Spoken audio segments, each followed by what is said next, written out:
Assalamualaikum warahmatullahi wabarakatuh. Perkenalkan, nama saya Dea Afrila Isnita, BP 1820185. Di sini saya akan menjelaskan proposal saya yang berjudul Hubungan Metode Outdoor Study terhadap Motivasi Belajar Siswa Kelas 4 SD Negeri 37 Anduring Padang, tahun 2022. Nah, adapun pembimbing saya yaitu Dr. Jendriadi MPD. Baiklah, di sini saya akan menjelaskan pembahasan. Pertama ada bab 1 pendahuluan, kedua bab 2 kajian teori dan kerangka teori, dan bab 3 metode penelitian. Nah, dimana yang pertama itu bab 1 itu pendahuluan, dimana yang pertama ada latar belakang. Nah, latar belakang ini metode pembelajaran outdoor study merupakan kegiatan belajar mengajar antara guru dan murid, namun tidak dilakukan di dalam kelas tetapi dilakukan di luar kelas atau alam terbuka. Sebagai kegiatan pembelajaran,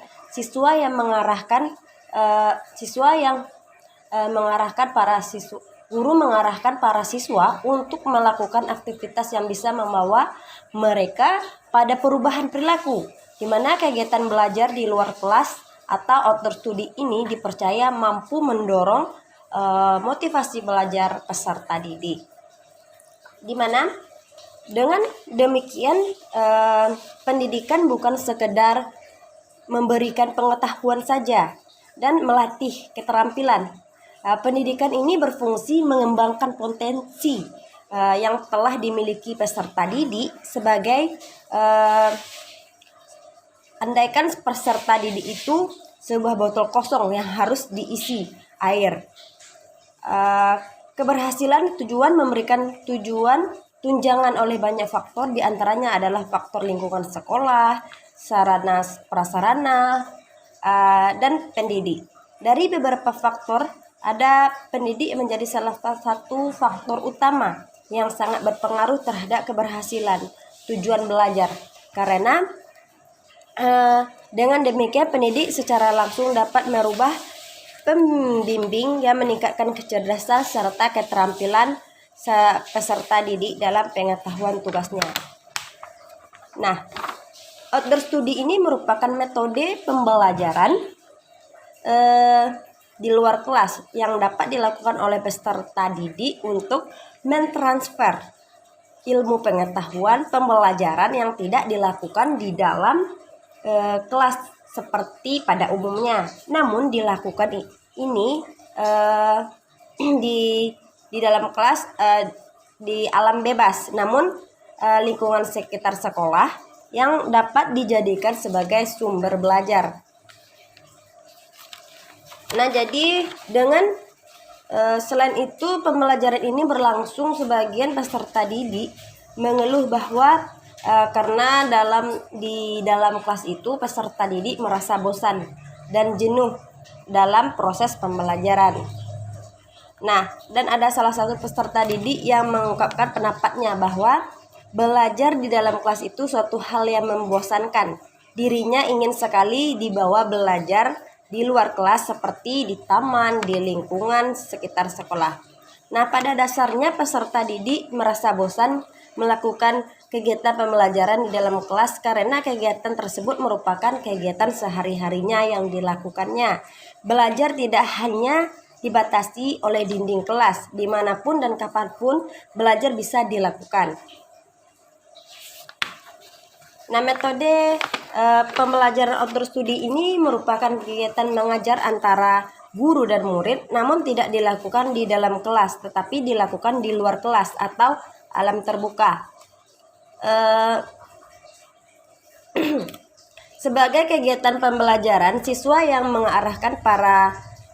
guru yang mengarahkan para siswa untuk melakukan aktivitas yang bisa mereka bawa pada perubahan perilaku. Kegiatan belajar di luar kelas ini atau outdoor study ini dipercaya mampu mendorong motivasi belajar peserta didik seperti yang dijelaskan oleh Vera Adelia. bahwa kelebihan pertama dari kegiatan mengajar itu adalah untuk memotivasi belajar kepada peserta didik. Dorongan motivasi belajar ini dapat muncul karena kegiatan dilakukan di luar kelas.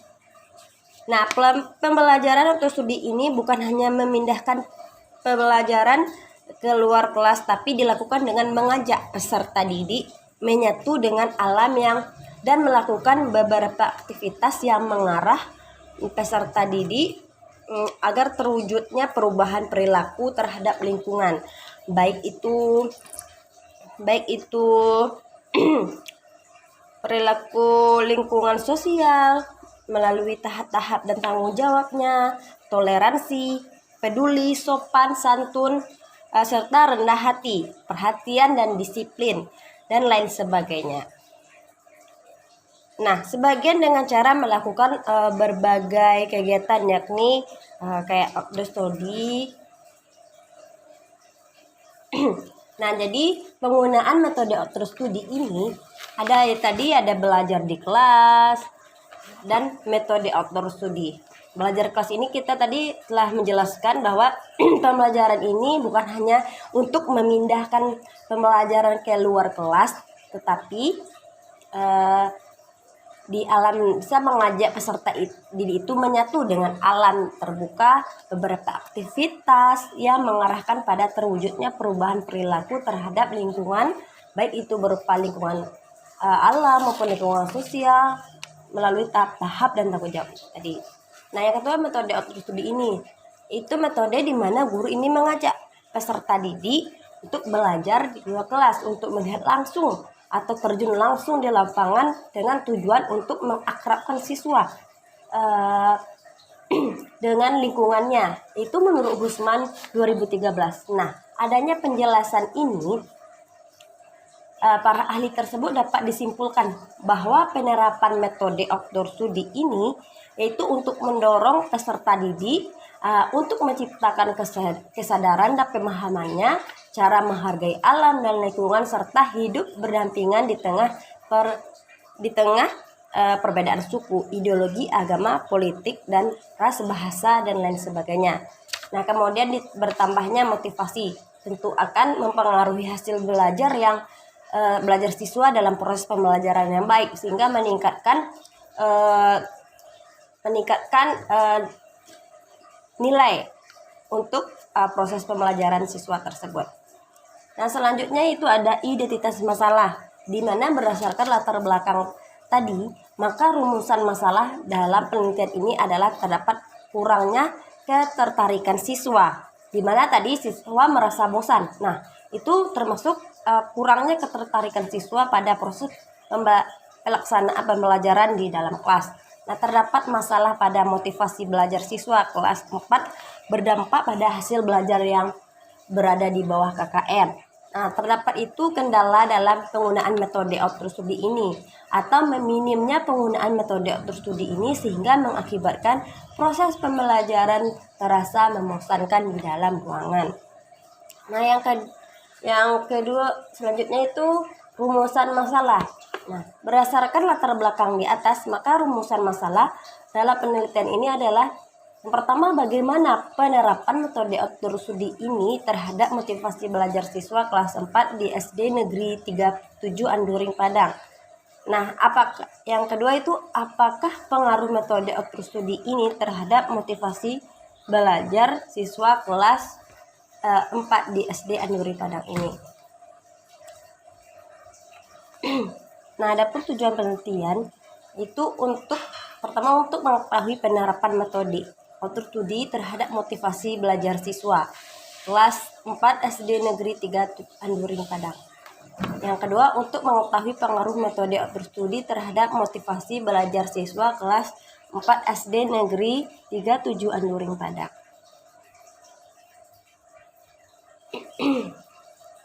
Nah, adapun manfaat penelitian. Yang pertama ada bagi peneliti, bagi saya sendiri manfaatnya banyak sekali ya. Adapun hasil penelitian ini dapat menambahkan pengetahuan dan wawasan tentang pembelajaran inovatif dan manfaat pengaruh metode outdoor studi ini terhadap motivasi belajar yang digunakan sebagai data dasar untuk melakukan penelitian lebih lanjut. Yang kedua, bagi guru, peneliti ini diharapkan dapat dijadikan pedoman dalam mengembangkan metode outdoor studi terhadap motivasi belajar siswa dalam pembelajaran. Nah, dalam upaya untuk meningkatkan pemahaman guru dalam penggunaan metode outdoor studi tersebut. Nah, yang manfaatnya bagi siswa sendiri itu manfaatnya banyak sekali ya. Dengan peneliti tadi bahwa bagi siswa adalah untuk meningkatkan pikiran lebih jernih dan manfaatnya untuk pembelajaran yang akan terasa menyenangkan dan tidak pembelajaran lebih bervariasi, belajarnya lebih rekreatif, belajarnya lebih real, kerja otak lebih rileks, atau anak lebih mengenal pada dunia nyata dan luas tertanamnya image bahwa dunia sebagai kelas. Nah, kita masuk lagi di bab 2, yaitu kajian teori. Nah, di kajian teori ini ada dua, itu motivasi dan metode outdoor studi itu. Yang pertama ada pengertian motivasi, di mana pengertian motivasi ini yaitu motivasi ini merupakan salah satu faktor yang turut menentukan keefektifan dalam pembelajaran, di mana seorang peserta didik akan belajar dengan baik apabila ada faktor pendorong yaitu motivasi. Peserta didik akan belajar dengan sungguh-sungguh jika memiliki motivasi belajar yang tinggi. Nah, menurut Humalik 2009, motivasi adalah perubahan energi dalam diri pribadi seseorang yang ditandai dengan timbulnya perasaan dan reaksi untuk mencapai tujuan. Nah, sedangkan menurut Rumini, motivasi ini merupakan keadaan atau kondisi pribadi pada siswa yang mendorong untuk melakukan kegiatan-kegiatan tertentu dengan tujuan untuk mencapai apa yang telah menjadi tujuan siswa yang bersangkutan. Nah, dari pengertian para ahli tadi dapat disimpulkan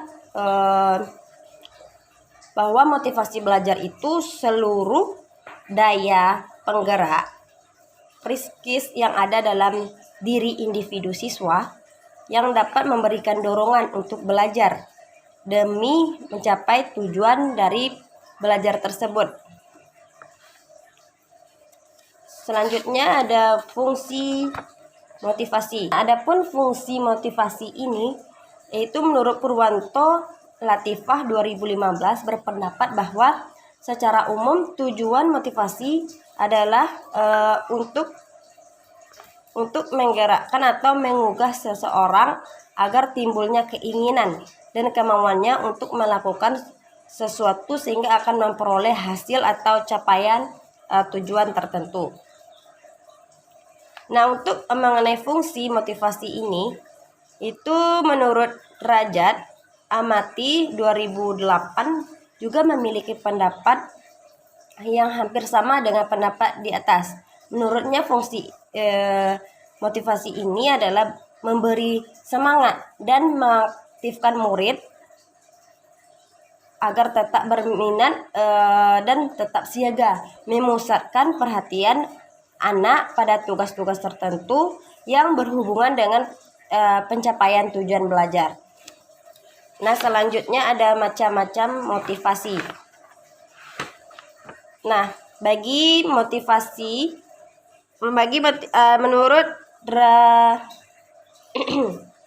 menurut Jamarah itu motivasi dibagi menjadi dua sudut pandangannya, yaitu motivasi intrinsik dan motivasi ekstrinsik, di mana motivasi intrinsik ini yaitu motivasi yang berasal dari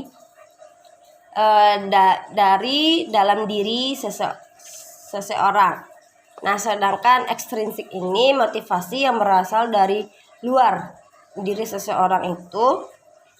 Sedangkan menurut Humalik itu motivasi dapat dibedakan menjadi dua, yaitu motivasi intrinsik dan motivasi ekstrinsik juga. Namun pengertiannya motivasi intrinsik ini motivasi yang tercangkup di dalam situasi belajar dan menemui kebutuhan dan tujuan-tujuan murid tersebut. Dan motivasi ekstrinsik itu sendiri adalah motivasi yang disebabkan oleh faktor-faktor dari luar situasi belajar tersebut. Nah, selanjutnya ada bentuk-bentuk motivasi di sekolah. Nah, dalam pembelajaran mengajar, penanaman motivasi sangat diperlukan. Dengan motivasi, pelajaran dapat mengembangkan aktivitas, inisiatif, dapat mengarahkan dan memelihara ketekunan dalam melakukan kegiatan belajar. Itu menurut Sardirman 2012. Nah, jadi membagi bentuk-bentuk dengan cara yang menumbuhkan motivasi dalam kegiatan belajar sekolah, memberikan angka, contohnya hadiah, saingan atau kompetensi, ego envelopment, dan memberikan ulangan, mengetahui hasil, dan memberikan pujian, serta juga memberikan hukuman hasrat untuk belajar. Nah, minat dan tujuan yang diakuinya. Nah, selanjutnya ada prinsip-prinsip motivasi. Nah, di prinsip-prinsip motivasi ini, yang pertama, motivasi sebagai dasar penggerak yang mendorong aktivitas belajar. Nah, motivasi ini mendorong belajar lahirnya karena adanya minat. Minat merupakan potensi yang dapat dimanfaatkan untuk menggali potensi. Motivasi intrinsik ini lebih utama dari motivasi belajar. Meskipun motivasi intrinsik ini lebih kuat pengaruhnya dalam proses belajar, namun tidak menutup kemungkinan diperlukan motivasi ekstrinsik untuk membangkitkan motivasi belajar siswa.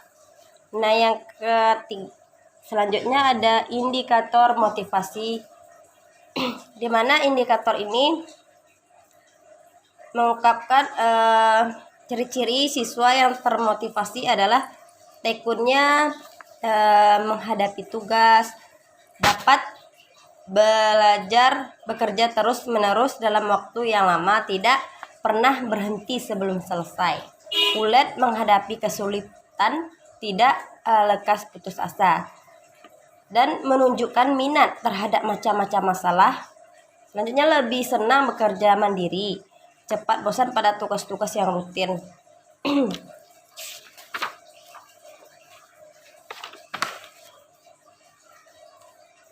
Nah, dalam penelitian ini, indikator yang akan digunakan untuk mengamati motivasi siswa itu, pertama, fokus mengerjakan tugas yang diberikan guru. Nah, yang kedua, memiliki perhatian terhadap penjelasan guru. Dan yang ketiga, senang mengikuti kegiatan belajar dan pembelajaran. Yang keempat itu mau bertanya atau aktif dalam proses pembelajaran. Selanjutnya yang dapat memberikan pertahanan dan pendapatnya. Misalnya di dalam diskusi mengeluarkan pendapatnya. Selanjutnya teori pendukung, di mana teori pendukung dalam penelitian ini, yang pertama teori motivasi menurut Skinner, di mana menurut Skinner ini menyatakan bahwa terdapat prinsip bahwa perilaku manusia merupakan fungsi dari konsekuensi. Dalam hal ini rangsangannya stimulus menyebabkan timbulnya respon yang ada di gilirannya mendapatkan pada gilirannya mendapatkan konsekuensi. Nah, yang kedua yaitu teori belajar Vygotsky, di mana perkembangan intelektual terjadi pada saat individu berhadapan dengan pengalaman baru. dan menantang serta ketika mereka berusaha untuk memecahkan masalah yang muncul. Dalam upaya mendapatkan pemahaman, individu berusaha mengkaitkan pengetahuan baru yang telah dimilikinya, kemudian membangunkan pengertian baru.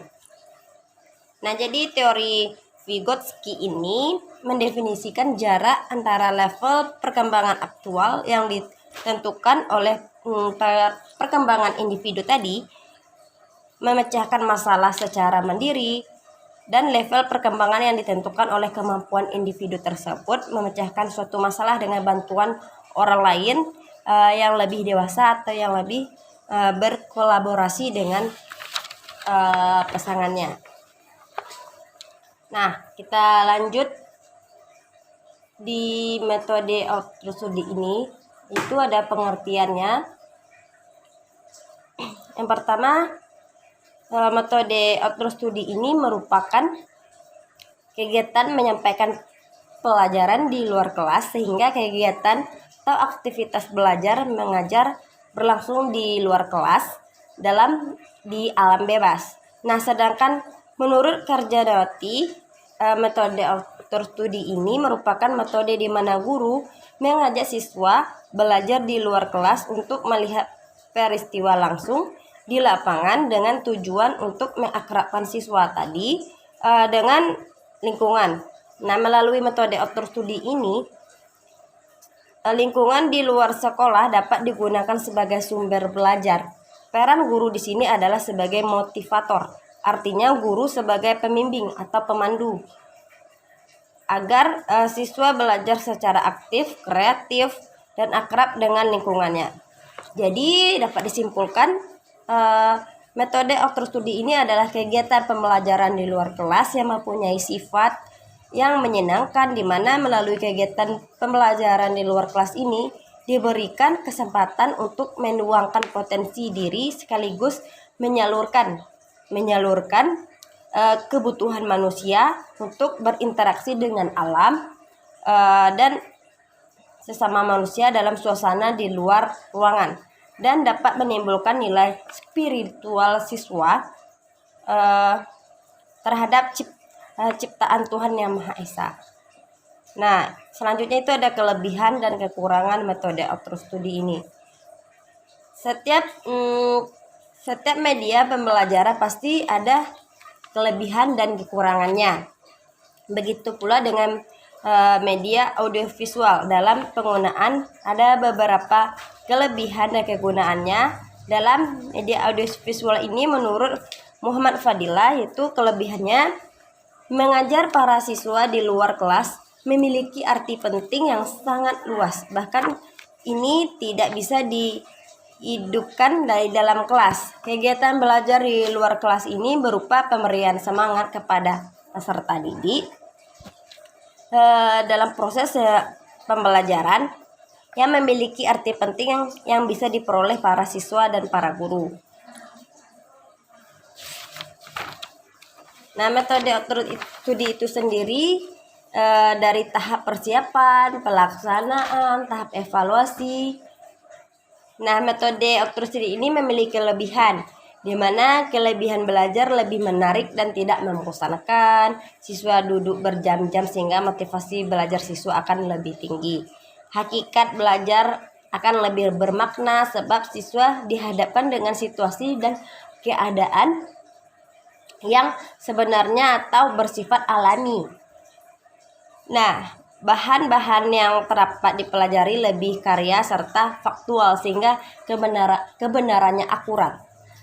Nah, kegiatan belajar siswa lebih komprehensif dan lebih akrab sebab dapat dilakukan dengan berbagai cara seperti mengamati, menguji, dan lain-lainnya.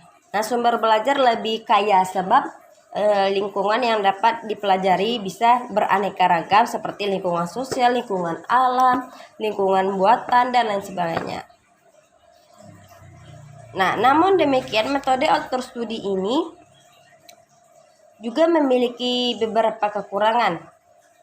Di antaranya para siswa bisa keluyuran kemana-mana dan gangguan konsentrasi, kurang tepat untuk waktu yang tersita, pengelolaan siswa lebih sulit bagi guru dan bisa terserang panas dingin. Kendala seperti ini bisa saja muncul, tetapi penanganannya lebih mudah. Guru hanya perlu memberikan perhatian dan ekstra pada siswa, membentuk siswa di dalam kelompok sehingga akan mudah mengawasinya, membuat kesepakatan mengenai peraturan tata tertib siswa selama belajar di luar. Dan guru juga harus pandai dalam memilih objek belajar. Dengan demikian maka kendalanya dalam penggunaan metode outsourcing ini dapat diminimalisir. Nah, dari beberapa uraian tadi dapat disimpulkan bahwa metode outsourcing ini memiliki banyak sekali kelebihan dan memiliki arti agar pendidik bisa menerapkan metode outsourcing ini dalam kegiatan pembelajaran. Akan tetapi selain memiliki kelebihan juga memiliki kekurangan dan kendalanya harus diperhatikan oleh para guru, melakukan persiapan yang matang dan sebelum melaksanakan kegiatan untuk mencapai tujuan pembelajaran dan menganalisir kendala ataupun kemungkinan buruk yang akan terjadi.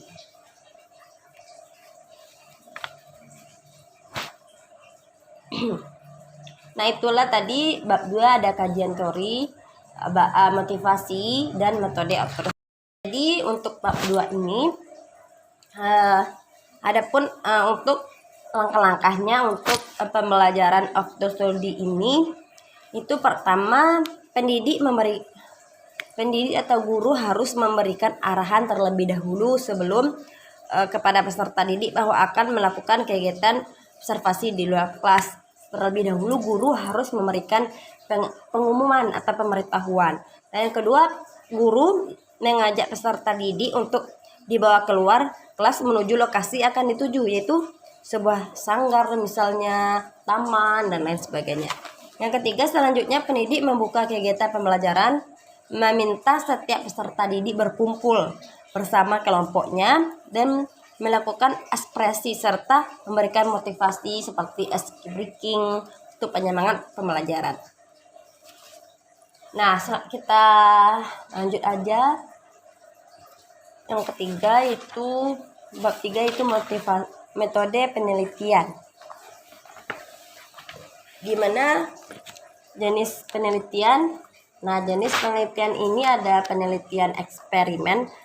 Itu adalah penelitian yang adanya perilaku yang digunakan untuk mencari pengetahuan, mencari pengaruh perilaku tertentu terhadap yang lain dalam kondisi yang terkendali. Dan yang kedua itu ada subjek penelitian. Penelitian ini ada subjeknya penelitian ini adalah 2 kelas, yaitu kelas 4A misalnya dan kelas 4B di SD 3 Negeri 37 Andoring Padang. Nah, tadi dari 2 kelas itu misalnya kelas 4A dan B. Nah, jumlah dari siswa yang ada di kelas 4 SD Negeri Andoring 37 Padang ini adalah 56 siswa dengan menggunakan teknik pengambilan sampel, yaitu purposive sampling di kelas 4. Nah, selanjutnya ada pengujian validitas, di mana pengujian validitas ini digunakan dengan tujuan untuk mengetahui validitas atau ketepatan alat ukur. Alat ukur pengujian validitas ini uji coba dengan sembarang yang dilakukan oleh kelas lebih tinggi, yaitu kelas 5, sampel 20 orang guna mendapatkan hasil yang maksimal. Nah, uji coba ini contohnya di SD Negeri 3 Andoring Padang. Jumlah pertanyaan yang diajukan sebanyak 20 butir pertanyaan mengenai motivasi belajar serta didik. Bentuk soalnya yang diajukan berupa pertanyaan tentang tabel pada taraf signifikan 50%.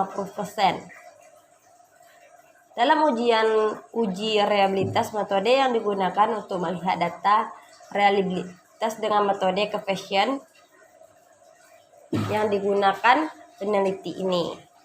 Yang kedua, analisis pengaruh metode outdoor study terhadap motivasi belajar siswa. Yang pertama, ada normalitas data. Normalitas data ini uji. Nah, analisis yang kedua, yang selanjutnya ada analisis pengaruh metode outdoor study terhadap motivasi belajar siswa. Di mana dengan rumusan masalah, yaitu untuk mengetahui pengaruh metode pembelajaran outdoor study terhadap motivasi belajar siswa dan menjawab hipotesis penelitian itu HO dan HA. Untuk melakukan uji regresi linear sederhana terdapat uji prasyarat yang harus dilakukan. Uji prasyaratnya yaitu uji normalitas data dan uji linearitas. Normalitas data ini uji normalitas yang bertujuan untuk mengunjungi normalitas data ini bertujuan untuk menguji apakah dalam mode regresi atau variabel penggunaan atau residual memiliki distribusi normal. Model regresi yang baik adalah memiliki distribusi normal atau mendekati normal. Nah, yang kedua itu ada linearitas, di mana secara umum bertujuan untuk melihat apakah dua variabel mempunyai hubungan yang linear secara signifikan atau tidak.